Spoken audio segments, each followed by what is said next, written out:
The Rock and Roll and Coffee Show is brought to you by Retroactive, located at Broadway at the Beach in Myrtle Beach, South Carolina, taking you back to the 70s, 80s, and 90s. ShopRetroactive.com. Pick up your bottle of the Rock and Roll and Coffee Show Hot Rockin' Hot Sauce now at Retroactive or rnrcoffeeshow.com. It's the Rock and Roll and Coffee Show. Yeah, with Joe.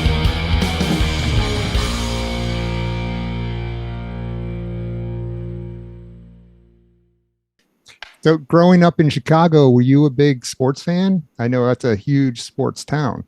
Yeah, I grew up in the southwest suburbs where you're supposed to be a White Sox fan. My father was a White Sox fan, but the Cubs were on WGN every day. So as a kid, I became a Cubs fan, much to my father's dismay and much to my own, except for 2016.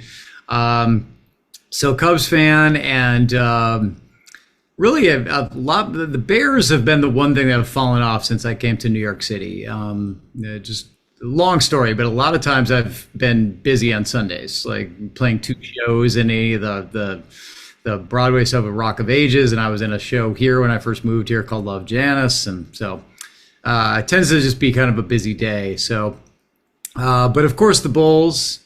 I remember Michael Jordan just being the draft pick, and so that's kind of cool, and to have that happen organically. I'd probably be a bigger Blackhawks fan if Wirtz had them on television when I was a kid. But there was their owner at the time when I was a kid did not believe that was a good idea to have the games televised. He thought that people wouldn't go to the games. So, well, I grew up in Florida, and I'll tell you, WGN. I mean, that made a lot of people Cubs fans because I was a Cubs fan in Florida. We had WGN and we had TBS with the Braves. Yeah. Well, those were my teams, but yeah. Sure. Yeah, in the cable TV era there, the 2 teams that really grabbed on.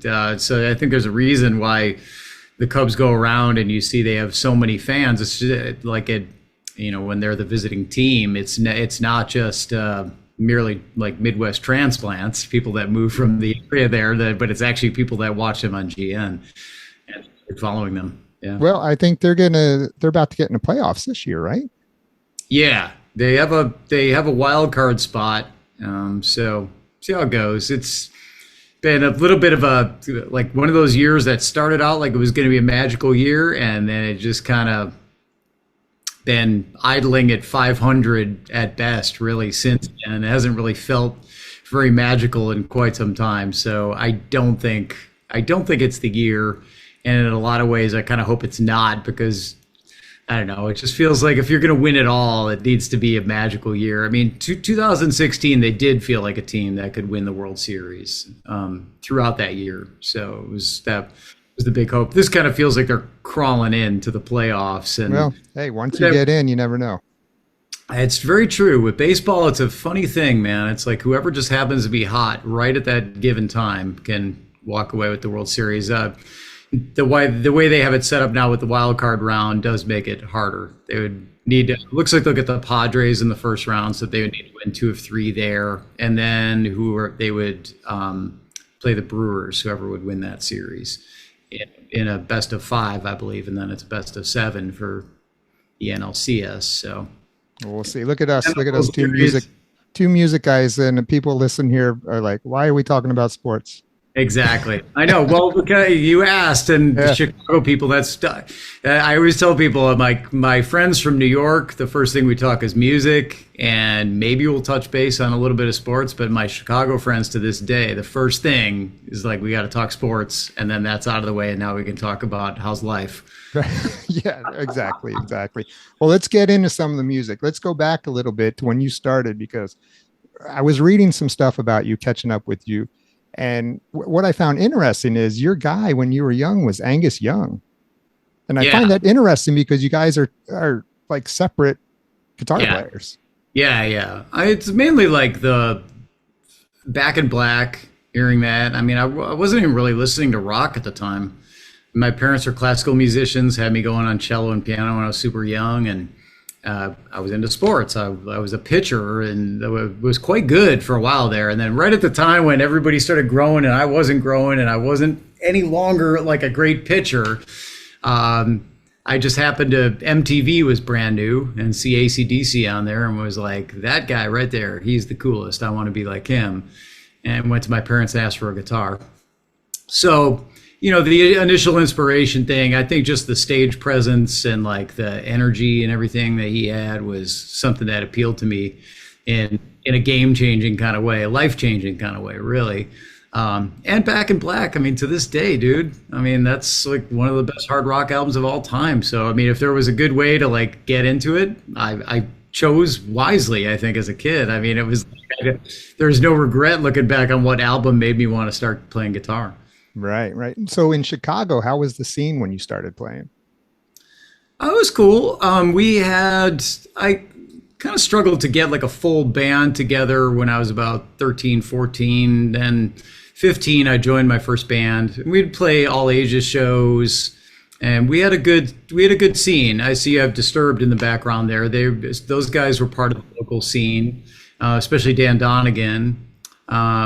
So we've got some people from the scene that have done, you know, I mean, obviously Dan's done amazing in Disturbed, amazingly well. And, but it was a cool scene. I think there was a lot of talent in the area. I had a great second guitar teacher who was very proficient in like the rock fusion scene, TJ Helmrich, and that was a good bar for me to have as far as like what it was to be a good technical guitarist at a young age. So, he was always cool and supportive and good inspiration. And so, yeah, I mean, there was a lot of talent in our local scene. I feel like that Midwest work ethic that, you know, it wasn't just like you get a band together and people talk about getting the connections or the right thing to get a deal. That kind of wasn't a reality in that area. It was a little bit more like, you know, what does it take to be really good? So everybody was really into that more so than anything, I think. Okay. I think these guys were from Chicago too. Oh, and Enuff Z Nuff too. Yeah. Duh. Yeah. Look at me supporting Chicago.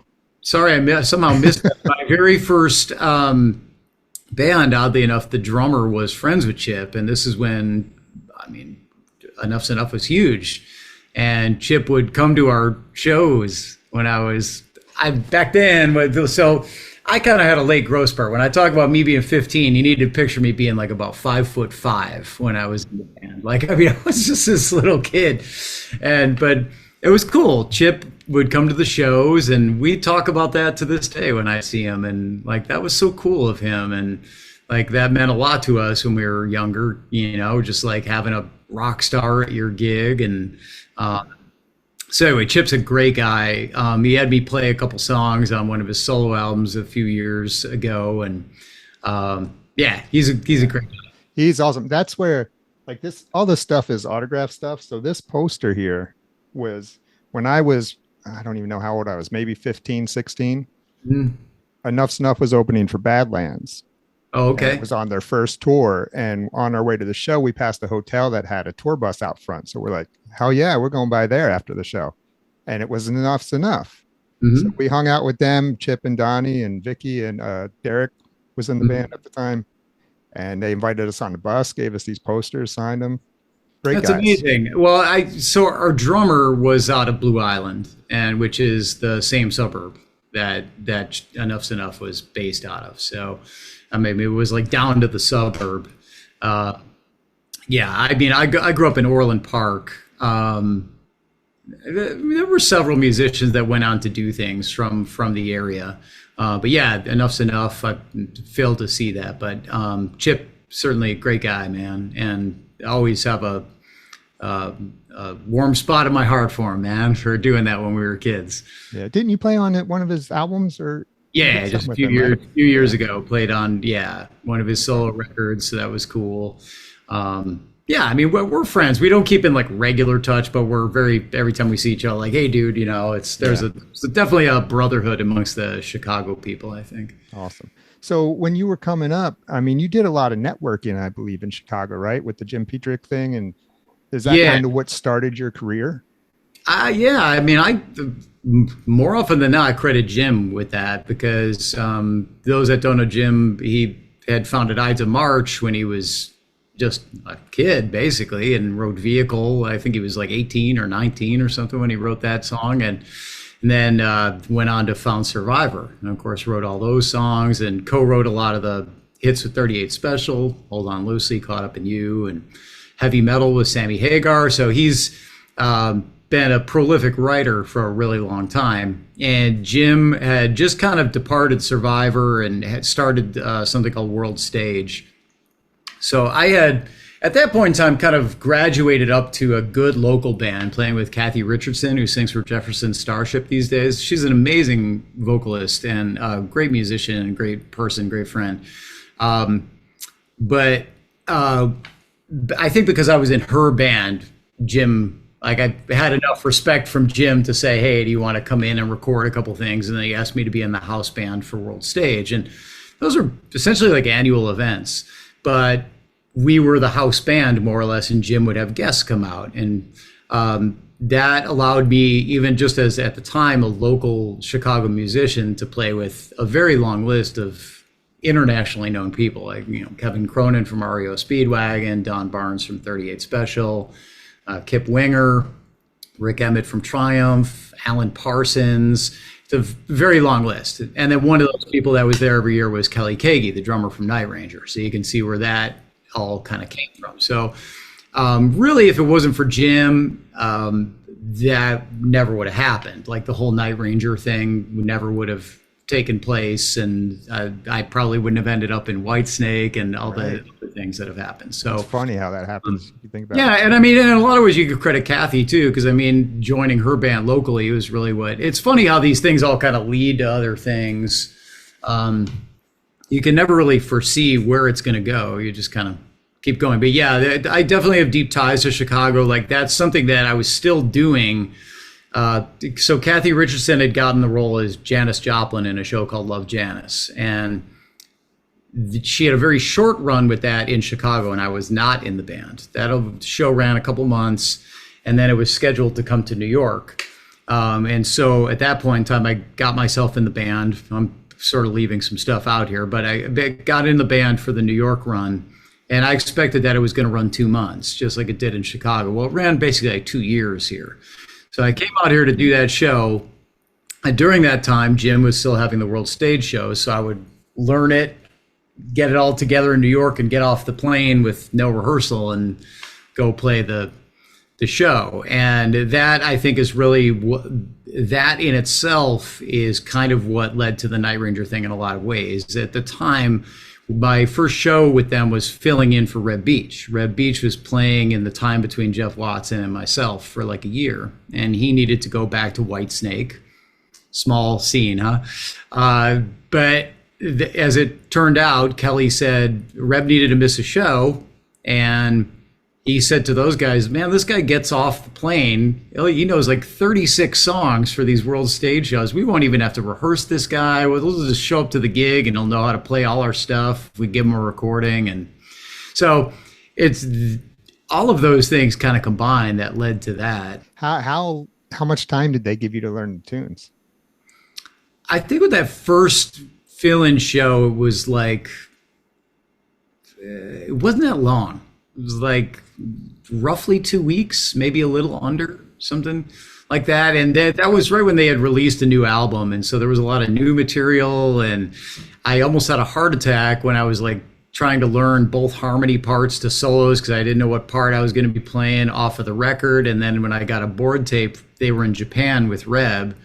I got a board tape, and they had kind of rewritten a lot of the solo. Oh, no. And, oh my God, like, you know, one of those nightmare moments. You feel like, yeah. Oh my God, I've got to learn it this way. I've got to learn it this way. So it was like a full-time job for me getting that together for that roughly 2 week period, I think. And I was super stressed, and just went and met those guys in Baggage Claim in Detroit and drove up, and we played at a casino. I always forget what town it was in, but we just drove up, and that was more or less my audition with them. And I think them knowing that Reb needed to leave, they just kind of kept me in mind as like, hey, that was pretty cool. Did not have a name to speak of, and you know, it was nice to get the opportunity to go ahead and like start gigging with them. And that was the start of 2008, where I started like right out of like January gigging with them full time. Was that the first time you met them besides Kelly? No, I had actually, so I had met Brad and Jeff because, well, and of course Kelly, because Kelly I knew for 6 or 7 years already from World Stage. I'd see him there once a year. We'd only see each other one day a year or something like that, but we knew each other fairly well. And then Cathy Richardson, oddly enough, her band opened for Night Ranger. So there was a moment where we had gotten done with our set. I remember thinking the set was a nightmare because my amp had gone down. Luckily, I had like a backup handy or something, and but it was one of those nightmare gigs. You're like, I can't believe we're opening for Night Ranger. My amp went down, and I was playing through a backup amp, and blah blah blah. But Kelly came up and said, "Hey, man, Jeff and Brad said they heard you playing. They want to meet you. Thought you sounded good or whatever." So he brought me over, and I met those guys just prior to them going on. So we'd met, but I don't think they really, that's one of those moments for those guys. It's just like one gig day and you're meeting the guitar player from the opening band or something. There's not really anything lasting there. So also Kelly, there was a little interim period there where Kelly had a project going called Scrap Metal with Mark Slaughter and the Nelson Twins. And they were the core band. Very similar to World Stage, where there'd be guest singers, and one thing that they always did was kind of carry one guitar player just to kind of learn a lot of the solos and things like that. So he had started using me on those. So that gave me the opportunity to play with Eric Martin and Mr. Big, of course, and Joe Lynn Turner, and of course just the guys in the band,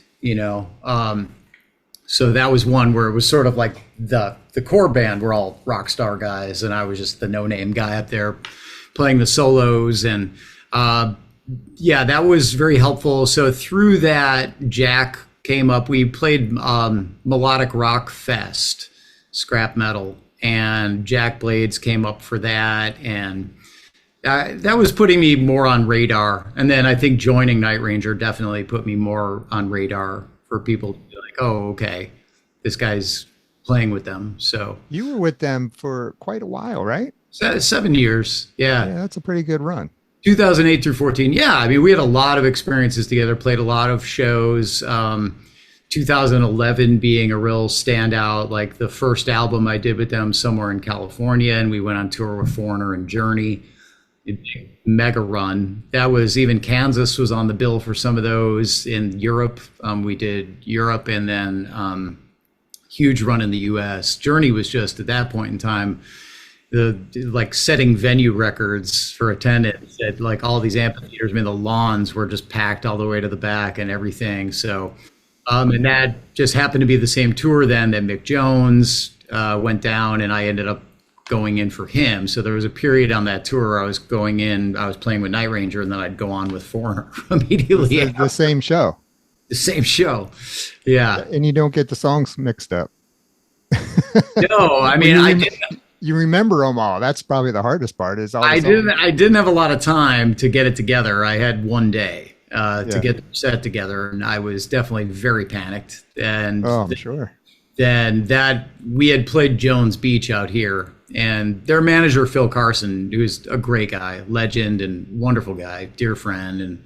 And he called me after the show and just said, Mick hadn't been feeling well, and he might need to have me start taking a look at the set. But it was phrased very like, maybe start taking a look at it. And I was like, okay. He's like, when you get up tomorrow, call Jeff Pilson about it. Okay, cool.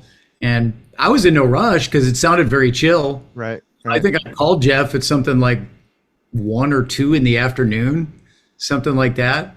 And Jeff goes, "Oh no, you don't get it, man. You're on tomorrow."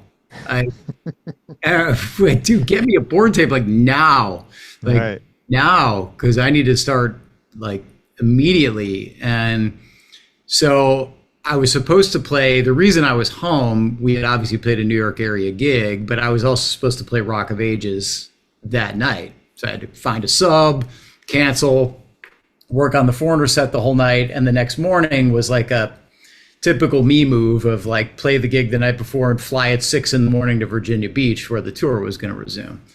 And so I had to fly in that time period too.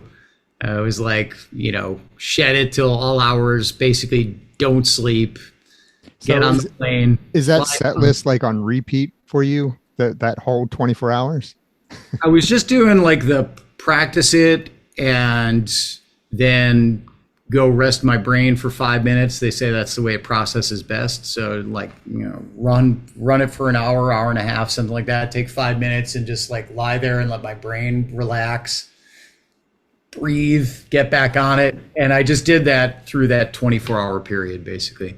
And even some of it, like down to the day of the show, was still like, because I was carving my way through the set later and later. And it got to, I think Jukebox Hero was the closer.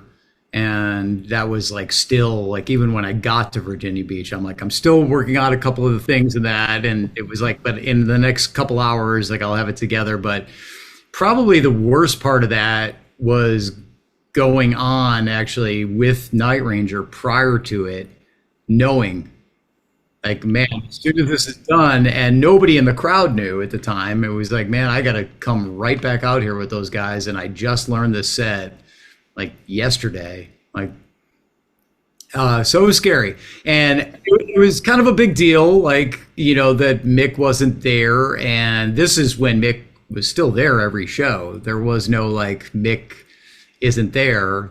So that was kind of the beginning of that. And side of the stage, the Journey guys, Neil Schon was there, arms folded, watching. All the guys from Journey were kind of side of stage because everybody knew what was up, and just seeing like, how the hell is this going to go? This guy just like learned this. That's got to be confident having Neil Schon and Brad Gillis looking at you.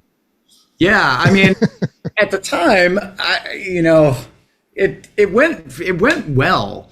I mean, I think it went well. I have a recording of that show still. I have the audio of that. The sound guy snuck it to me. Yeah. Nice. So I have that, an actual audio recording of that, of me doing that. I mean, I just played on Mick's stuff, Mick's rig, Mick's guitar. I was like, let's not mess with anything other than like, I'm playing in place of him. I'll do, exactly what he does, and just tried to, some of the solos at the time, like I had to definitely approximate. It was like, okay, let's get this down. But maybe the funniest thing is that Mick's tech happened to be my tech for Trans-Siberian Orchestra. And he made up, the thing that was so hard about it wasn't necessarily the physical aspect of it, but it was the don't botch a song structure. So we made these giant cards that were, I mean, they were this big, that had the song structures written on them for me to know. So, because some of those, like, when you think about like Cold as Ice, when that solo kicks in, it's like, you can't miss that. I'm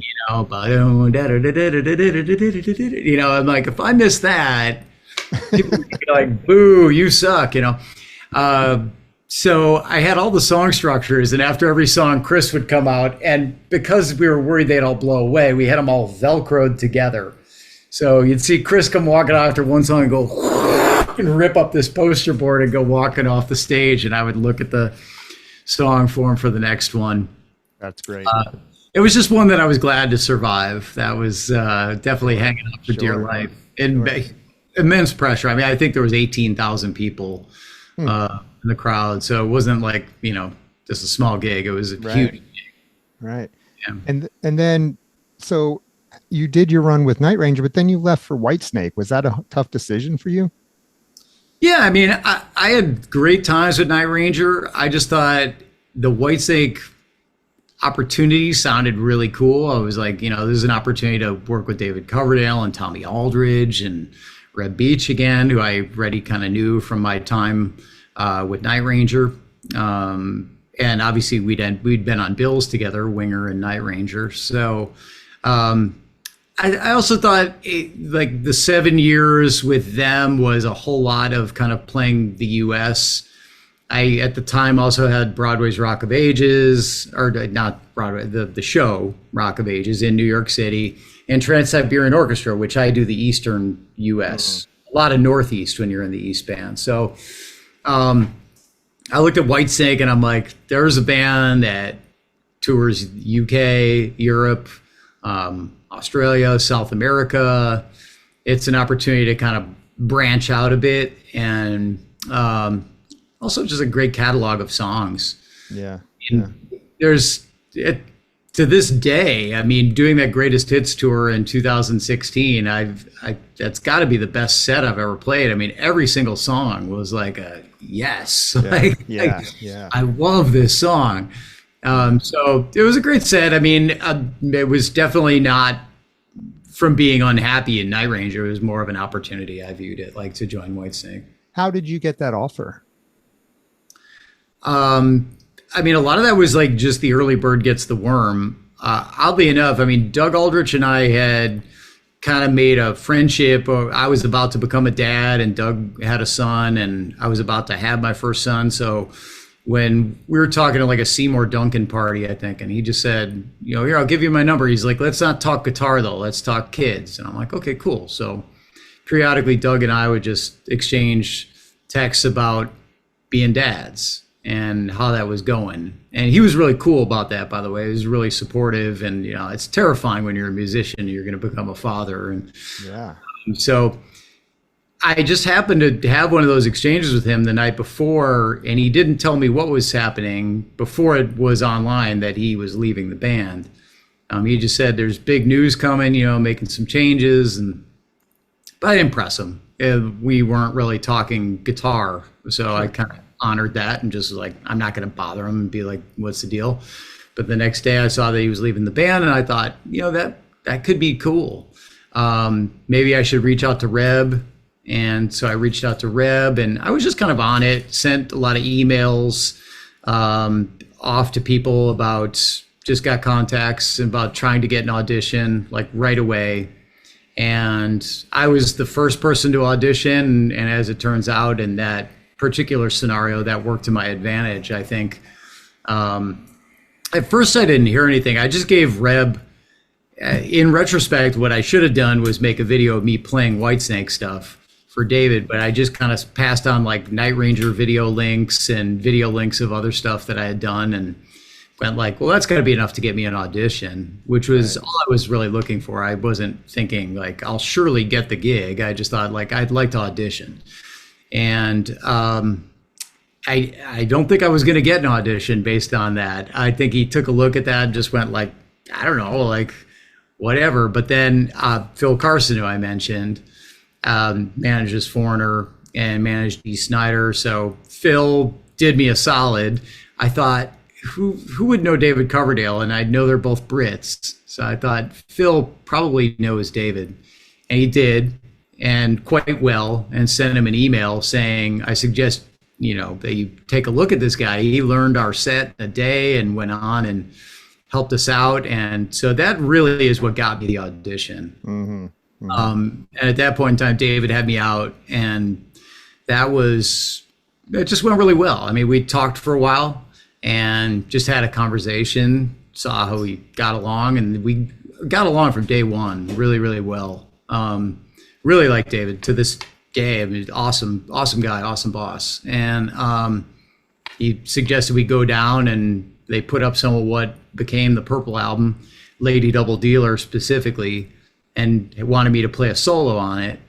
And so I did a solo and came up with something pretty cool, I think in like a take or two. And then they were like, well, there's supposed to be a harmony solo after it if you want to. And I just sort of wrote a harmony solo on the spot and played both harmonies to it. And I think that was enough for that end of things. For them to go like, oh, wow, okay, yeah, you can play. And so then we went up and ate dinner. Reb was there. He was the only other band member there. And we went up and ate dinner. And then we grabbed acoustic guitars and we sang a little bit. And then David offered me the position. Nice. And you got to write some songs with him, right? Yeah, for Flesh and Blood. Joining for the Purple album was kind of cool. It was already in motion. I mean, that was like joining when the album was already like, right. This is what we're doing. The tracks were there pretty much. It was like, let's add you to it kind of thing. And which I worked very hard at to replicate if he wanted anything off of the originals, and also have additional ideas. It was a little more creative than people realized for my job on it, because we weren't going to use keyboards as heavily as the Deep Purple versions, and Reb already had main riffs down on a lot of the stuff. So it was like, well, do I double that or do I play a overdub? So I just was kind of like writing down any ideas I had. David called it the Dead Sea Scrolls. I went in with all this paper. I had all the original stuff transcribed, and I just didn't want to be not prepared for it, going in and doing that. But then Flesh and Blood, obviously, after we had done a couple tours together, David brought me in to do some of the writing with him, which was nice of him. And I mean, it functioned a little bit more like David had song ideas. A lot of times he had a chorus and was just like, where would you go from there? Kind of writing, co-writing, certainly. You know, there wasn't much where it was like, this is like, you know, all me. It was like a lot of like helping David complete ideas and things like that. But Gotcha. it was super nice of him. When you join bands like Night Ranger and Whitesnake and, you know, bands that are already established, do you bring your own ideas into those when you guys are creating albums, or you just kind of sit back and let them do their thing? At the time I had some guitar riffs to like click, that most of it ended up on my album, on Joel Hoekstra 13, the second one, Running Games it's called at that time. So there were some of those were on there. Like I gave David some of that stuff, but I think he kind of had in his head, he had a lot of his own ideas that he wanted to complete. And there were a couple things that just kind of got born on the spot there together. And that ended up being more of the path. And that was just fine with me. I mean, whatever path we were going to go was cool with me. I was just glad to be involved. Yeah. Is Whitesnake in a holding period, or is it done? I mean, anything that would have to come from David, like in terms of whether or not he's definitively, he's never stated as such, but you know, it's been a minute now. Yeah. That's what I was wondering, because I didn't recall hearing like yeah, it's done. So I didn't know. It's not, you know, I feel like that's not my place to ever say, because I would never want to say that definitively and have that not be the case. So, I mean, I feel like anything that would come from that, David has obviously been, I don't know, what, 50 years involved in Whitesnake, and I'm just a guy who kind of came on for the last chapter. So I feel like I'm out of place trying to talk about any kind of, you know, what the plans would be. Sure. So from Whitesnake, and then you got the fill-in gig with Cher. Is that what came next? Yeah. So David was having knee replacement surgery in 2017, and they were kind enough to let us know that in advance and say, we're not going to be going out next year. So I had TSO coming up, obviously that November, December, but I needed to build a year, and just kind of texted a bunch of friends. And it's kind of a decent place to be in when you're looking for something to do, because people know you're not really looking to get their gig. I just was like, if anybody needs anybody to fill in, that's kind of what I'm looking for, because I don't really want to leave Whitesnake. We're still going. And so that ended up being a situation where Justin Derrico, who's an amazing guitar player, by the way, he plays for Pink and on The Voice. He just happened to be sharing the guitar duties on The Voice with Cher's guitarist. Too many Chers on that phrase. I don't know how else to phrase that, but Dave Barry. Okay, so Justin and Dave Barry were the guitarists on The Voice, and Dave just happened to be saying right about at the same time I sent this text to Justin, like, you know, man, I need somebody to fill in and share. And Justin said, well, I know this is going to sound kind of crazy, but what about Joel Hoekstra from Whitesnake?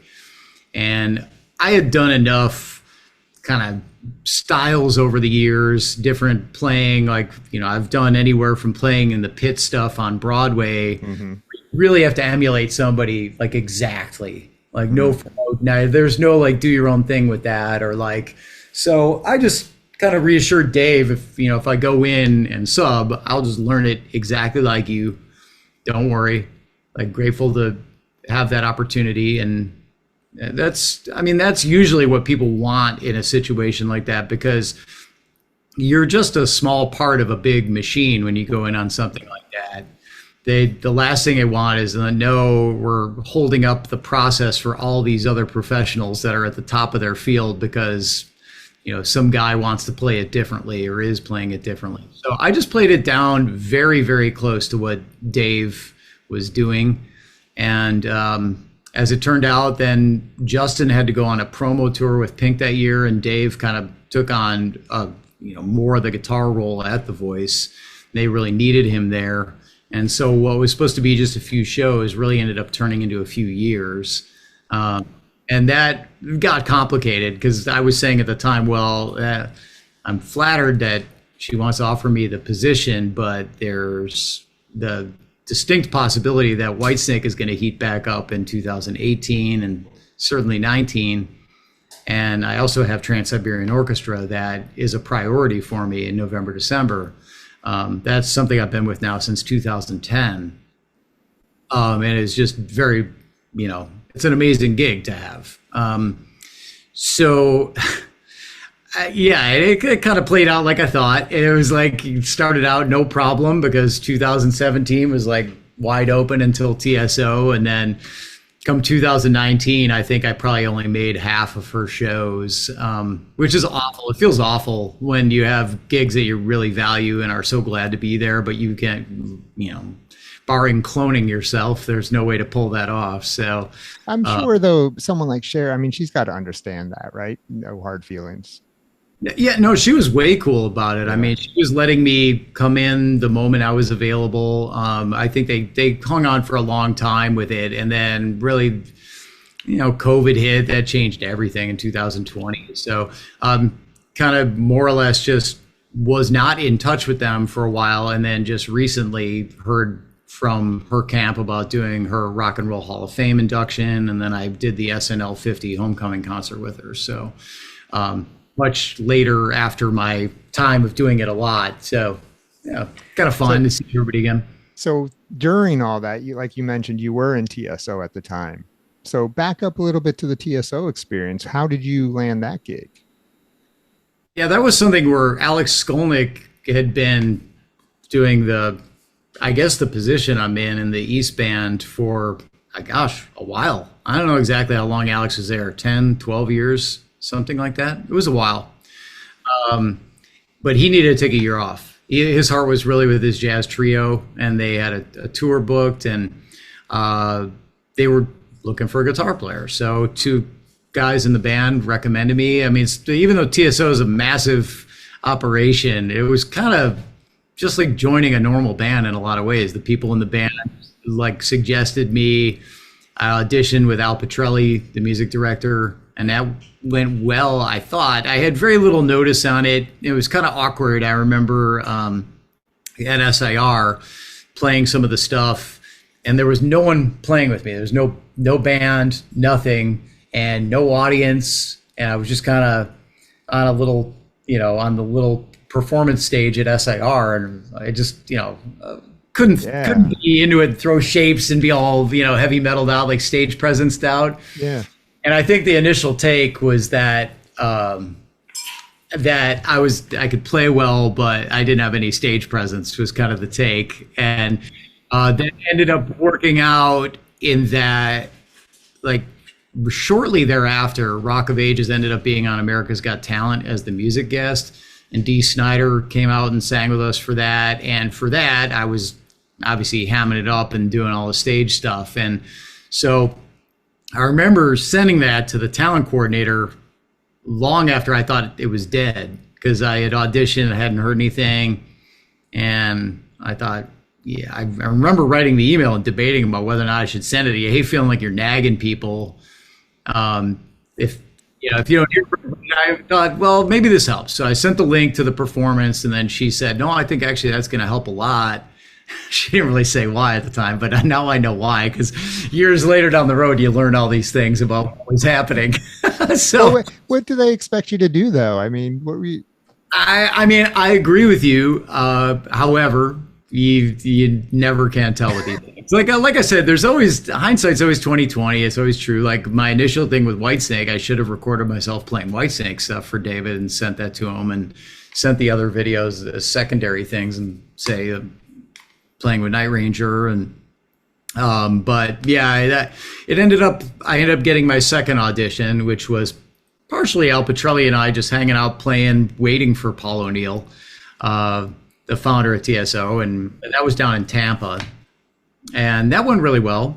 Paul just kind of did like one of those Paul O'Neill was super eccentric. And after I played a little bit, it was like we ordered dinner and he was talking about 1,000 things, and just kind of dropped in there about like, talk to the office and blah, blah, blah. But that was his way of letting me know. I forget what his exact words were, but it was basically like I was being offered the job, and I was like, wow, that's amazing. I was kind of like concerned at that moment, because that meant if I was going to take that was the first time I would be unavailable to Night Ranger in November, December.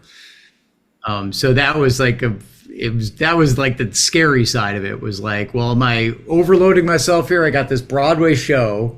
I'm in Night Ranger. That's already like what most people would be like, dude, you're killing it. Yeah. Gigging like crazy. And all of a sudden this big tour becomes available in November, December. Is like, well, is this the thing? If you take that, everything else falls apart. And like, but to Night Ranger's credit, they were cool with it. And really, Kerry Kelly, who's doing it to this day, I mean, was the guy who was coming in November, December in that time period. So it all worked out in the end. I mean, I kind of got Kerry's feet wet in the band for those November, Decembers. I don't know how many years overlap there was there. I guess like 3 or 4, something like that. But yeah, it all worked out in the end. Yeah. And Kerry's doing great I saw Night Ranger recently. Well, not recently, maybe a year or so ago with Bret Michaels. Mm-hmm. They were with them, and I thought he did great. That was my first time seeing Night Ranger.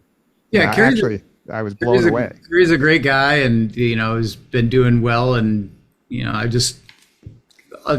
all those guys, anybody related to that camp, it's like it's all good. Like even Jeff Watson, he reached out to me after I left the band and sent me this really nice text, and I ended up forming a bond with him as well, and a friendship with him. So I'm in a unique situation where, friends with the ex-guitar player. I like the current guitar player. That's good. All those guys, it's just kind of like, it's all good, Yeah, that's good. So now with TSO, they do write original material, new material, correct? Still doing that. Yeah, I mean, it moves slower right now. After the death of Paul O'Neill, it's like that tends to move a little bit slower. But yeah, technically, there's still the focus this year was letting the core band, which of course, if you're in the know, is the band Sabotage. That's basically where Trans-Siberian Orchestra came from. And then the necessity for it to essentially have an East and a West band as the popularity grew to be able to have enough shows somewhat close to Christmas. Like, you don't want to be doing the holiday tour in August. Nobody's going to come see that. So they basically have a West band and East band. So that was like, let's take Sabotage, split them down the middle, and then get guys who are players to come in and round out the band. And I'm one of those people.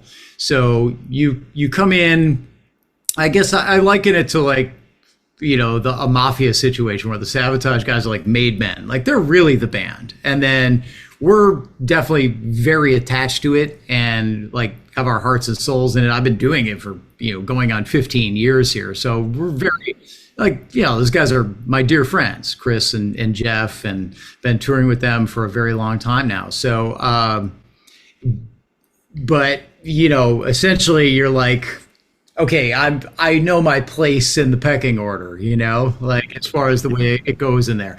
And that's cool. As long as you can wrap your head around that. That's what TSO is all about anyway. That's something where Paul set out to essentially build a brand, a tradition. So it wasn't meant to ever be like, it's all about this guy on guitar or this person, or it's meant to be something where we all kind of set that stuff aside and it's all about the show and making Trans-Siberian Orchestra successful, or the show successful. And that's a very cool it's a very cool mindset to have in there. We're all just kind of about that. Is Jon still involved? Jon Oliva? Yeah, Jon. okay. Yeah, I wasn't sure if you were talking about the old sorry. from the West Band. But Yeah, Jon Oliva is really, I'd say, part of the creative team. Mhm. So he'll still write some things that we'll be a part of, and he's definitely part of the production end of things, like determining what songs we're doing, the production elements. He's there as like a supervisor throughout the process. And Jon is just great people, wonderful guy. Oh, he's great. Sabotage. I grew up in the Tampa area, so Okay. so Yeah. I saw Sabotage, coming up and through their albums. And as a matter of fact, I just have to put this on my wall. There you go. So when I was a young kid, they did an in-store on when this album came out. So they all signed it. Chris signed it too, Oliva. And so anyway, that's going to go right here one day when I get a frame. But that was kind of the project this year, was to let those guys get back out and tour. So Sabotage went out this year and toured South America and did the European festival circuit. And I was really happy for those guys. They've been waiting for a long time. Chris and Jeff in particular, whom I tour with every year. It's frustrating at times for them. I think they would like to be doing that more regularly, but Trans-Siberian Orchestra is so successful. And obviously the focus of the O'Neill family and management and whatnot, but they went ahead and got them out on tour this year, and it went really well. So yeah, I think they're making a new album, right? I don't know. That's what I heard. No, I don't know about that, but I wouldn't be surprised. I think there's some momentum there. They had a really successful year. So with TSO, how much preparation goes into the show before you guys get out on tour? Because it's a huge production. Yeah, we get a song list, not a set list, but a song list. I would say approximately a month and a half before rehearsals. And we prepare individually at home, go through the material and make sure basically know the stuff at the first rehearsal. And really from there, we have about 2.5 weeks that we rehearse. And that is not only focusing on the music, but focusing on I guess we call like full production rehearsals. So obviously you got to have rehearsals with the pyro and the lasers, the lifts and all that stuff that goes into a TSO show. So about 2.5 weeks, and then we're off and touring. And then that is roughly like 7 weeks, something like that, 8 weeks. I mean, we're going like this year, I think November 13, the East Band, November 13 through December 30. Yeah, starting off in Green Bay. I think I'm in Myrtle Beach, South Carolina. I think the closest you're coming here might be Charlotte or Raleigh. Okay. North Carolina. Is Greenville not close to you? Greenville further? Actually, I think that's a little further than going to one of the other cities. Okay. It's about 3 or 4 hours, I think, for me. But I'm going to try. I've never seen TSO, and I've always wanted to. So I'm going to try and get out to one of those shows. It's a cool show, man. There's nothing else like it. It looks cool. It's very unique. I mean, Paul really he was a mad scientist in a lot of ways, man. And I think, he cooked this up, and there were a lot of times where Paul would leave people scratching their heads or going like, it's amazing when you think about it, that he came up with this and said, this is going to be a holiday tradition, and that this is going to be, just like going to Radio City or whatever. And it worked. I mean, it's like unbelievable. I mean, we oftentimes are playing multiple arena shows in one day. So we're playing like we'll sell out an arena twice a day. That's crazy. It's crazy. So enormously successful and really great to be a part of. That's just the crew there. They always get the top of the line people. A lot of the regular crew guys that are out with summer tours are like, they are dying for that one, because like November, December, there's no amphitheater tours happening. And so get fantastic crew people. The fan base is awesome. Just diehards that have been coming to it like all along. And it's just funny, because in a lot of ways, it's like you're in the same scene as me and we get this. It's like, well, this is like it's a heavy metal concert happening up there. Yeah. But there's like just enough other elements happening that it appeals to all ages. Like you get the grandparents with the parents with the kids, and they're all together. Oh, they love it. Yeah. It's like unbelievable that it just finds so many people that enjoy it. It really does bring a lot of different type of people together. It was a little bit of an adjustment when I joined, like from the stage presence perspective. I think I was used to a little bit more like scowling on stage, and and when you're doing that, you look up and you're scaring the grandkids that are there. Right. Scaring some 6-year-old kid. You're like, oh, I guess I had to tone it down a little bit and just be like the happier guy. So that's a little bit more of like that was a good education for me in terms. Do you get up on the lift? Do you go up? Yeah. Yeah, were you not afraid of heights or anything? Was that no? I totally am. At first? I totally am. But you only live once, man. Right.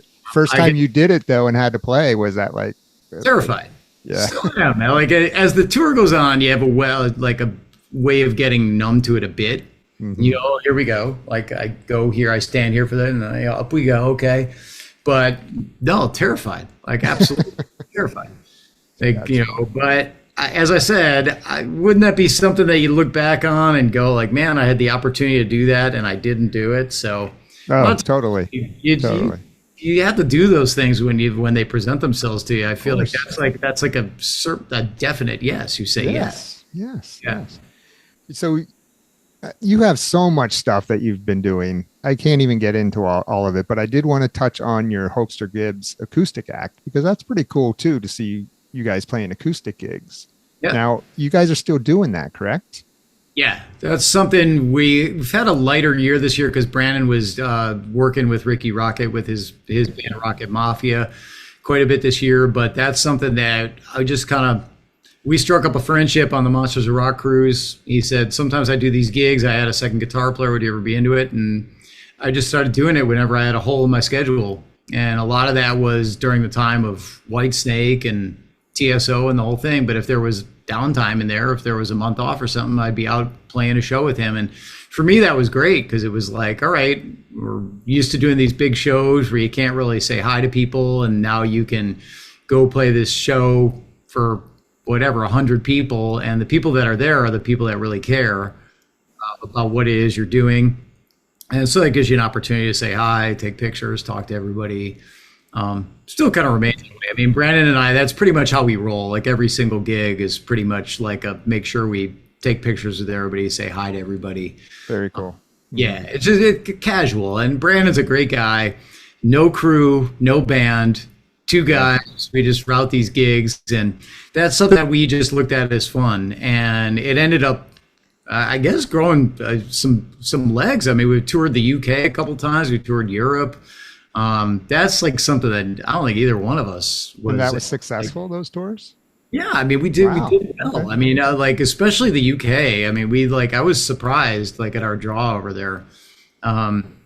So yeah, we did really well. And now this year we're like right before I go to TSO here, I'm about to leave tomorrow to play 2 in a row with Brandon, and then I have a couple coming up with maybe it's 3 with Broadway's Rock of Ages band. So that is a situation where the band still goes and plays, but it's not the show. It's basically like all of us that did the gig for all the time on Broadway go and play the full-length versions of the songs. It's basically like getting to hear all of us. All the other guys have big gigs too, like Tommy Kessler, the other guitar player, plays for Blondie, and our bass player plays for Soul Asylum, etc. But we come together and just sort of play all. It's like a cover gig, Right. Get together and yeah, but it's fun, and it's kind of the same thing as the Brandon thing, where it's a little more chill, scaled down. Still no in-ears on that. We're still using wedges like it's the old days with the Marshall behind me just turned up, and it's great fun. I have a really good time doing that too. I mean, it's just my opportunity to kind of, I guess, have a feel for what it's like to just play like, I mean, I like all those songs. They're all fun to play, man. I can dress them up as I want and shred them in. And there's a guitar solo in the show for me where I just shred on my own for a few minutes. And so I have a really good time doing those live. And then recording wise, I have my thing, Joel Hoekstra's 13. But you have a new album coming out soon, right? Yeah, I do. So that and my other projects with Frontiers are Iconic with Michael Sweet and my Whitesnake bandmate Tommy Aldridge. Nathan James is the singer on that. And then, of course, Revolution Saints, which is what I'm right about to, as soon as this interview is over, like click over into recording mode and get back on that, because I'm recording the next record for that right now. So now were those the Revolution Saints and Iconic? Is that more of a project rather than, say, like a full touring band? I mean, to date, yeah. I think that that's something that people always ask about, and it's like, hey, man, nobody would like it more than me, because I'm talking about all these things that I either play live with or that I record with. I've got like none of this happening right now where there's overlap. So I've got like all these really fun gigs that I like doing, and I've got these cool recording projects that I really like doing. So just kind of looking for that overlap at some point in time where, yes, we're going to make an album and we're going to tour. Yeah. Are you still doing lessons? Yeah, I still do virtual lessons especially when I'm home, and when I'm on tour, I just offer like they can sign up for them. If like I'll offer like, hey, I'm going to teach these hours if you guys want it, hit me back. Man, you are one busy musician. I've talked to a lot of guys that are busy, but you might take the cake on this one.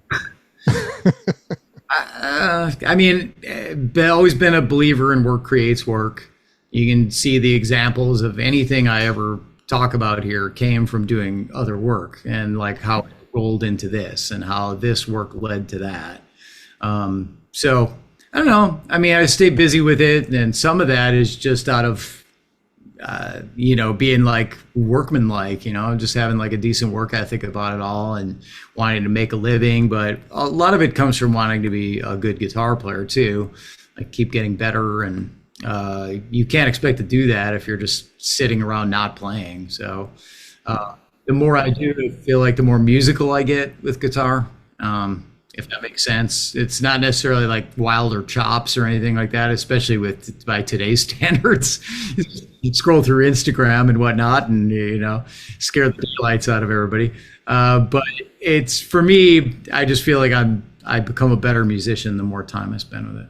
Yeah. And you're probably, you got to be a very reliable person to get all these gigs, and people call you and recommend you. You've made yourself that guy where they can count on you.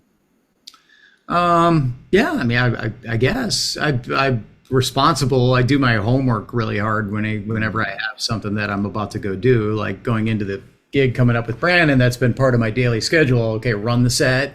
Mm-hmm. And then teach, and then record Revolution Saints. And that's like, kind of the way the days get laid out. And you just, every day you kind of map out, okay, this needs to begin around this date, and like how much prep time I realistically will need to get things together.